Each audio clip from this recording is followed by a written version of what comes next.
el amigo del esposo. Escucha esto, no era cualquier persona. Es que el amado le dejaba encargado a su amigo, su mujer, la ceremonia, los preparativos y todas las cosas que iban a surgir. Y cuando yo leí esto, amado hermano, todo cuadra con el evangelio de Dios, porque la historia dice, amado hermano, que antes que Cristo pisara la tierra, antes que Cristo comenzara, amado hermano, a predicar la palabra de Dios y a que su ministerio comenzara a florecer, había Dios enviado a su amigo. La historia dice al amigo del esposo. Cuando hablamos de él, estamos hablando de Juan el Bautista. Juan el Bautista, amado hermano, tenía un propósito grande: preparar el camino del Señor. Él iba a preparar ese camino para que aquella novia comenzara a prepararse, comenzara a escuchar, amado hermano, lo que Dios quería de ellos. Por eso la Biblia dice que había una profecía la cual declaraba algo poderoso y decía como la voz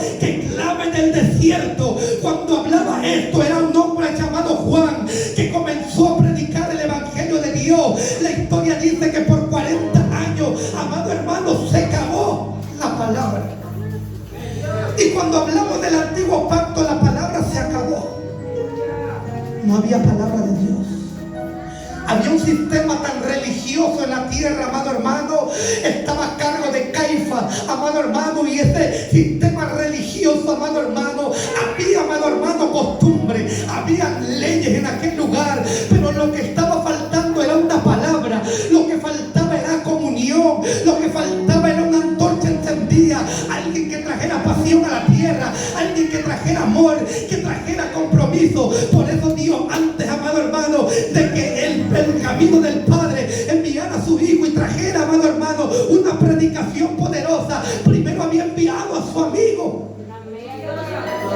Y la Biblia dice que aunque había un sistema religioso, la Biblia dice, y vino palabra de Jehová a Juan el Bautista. ¿Sabes por qué? Porque él tenía comunión con Dios. ¿Sabes por qué? Porque él no estaba viviendo una religión cualquiera. Él vivía, amado hermano, de acuerdo a la voluntad de Dios. Había entendido que él había sido traído a la tierra para preparar el camino de Jesucristo. Él entendió que no era mayor que Cristo. Él entendió que no iba a ser algo tan grande como Cristo Jesús. Él sabía que era el presentador. Hoy en día hay gente, amado hermano, que se para en los altares, se cree la estrella, se cree los grandes. Pero tú tienes que entender algo: la estrella no es nadie. Aquí el grande, el poderoso se llama Cristo Jesús. Y cuando entendemos que solo somos administradores, encontrarás el verdadero propósito.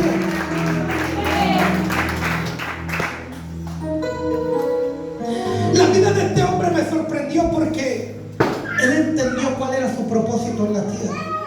Si hay algo que usted y yo tenemos que entender, porque estamos aquí, qué es lo que hemos venido a hacer, el por qué le servimos, el por qué lo tenemos que alabar, el por qué lo tenemos que glorificar. Tú tienes que entender el por qué vienes y te congregas, porque ocupas una silla, porque hay un propósito por el cual Dios nos ha traído, amado hermano. Y eso es lo que cada hombre tiene que entender. Juan el Bautista había entendido su propósito.